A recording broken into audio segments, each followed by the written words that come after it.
हिंदुस्तानी मर्द hockey team ने जुमेरात को टोक्यो ओलंपिक्स में जर्मनी को शिकस्त देकर 41 साल बाद ओलंपिक्स कांसा मेडल जीतकर तमगों के कहत का खात्मा कर दिया। साल 1980 के मास्को ओलंपिक खेलों के बाद यह हिंदुस्तान का पहला ओलंपिक हॉकी तमगा है।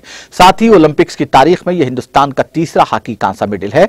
दीगर दो कांसे के तमगे 1968 मैक्सिको सिटी और 1972 म्यूनिख गेम्स में आए थे। हिंदुस्तानी मर्द हॉकी टीम ने ओवरऑल ओलंपिक्स में 12 तमगे जीते हैं, जिनमें 8 गोल्ड मेडल, 1 सिल्वर और 3 कांसे के तमगे शामिल हैं। मैच की बात करें तो दोनों टीमों ने अपनी ताकत के साथ हॉकी खेली। इब्तिदा में जर्मनी हिंदुस्तान के मुकाबले थोड़ा हावी रहा। दूसरे मिनट में पहला गोल भी जर्मनी की जानिब से हुआ।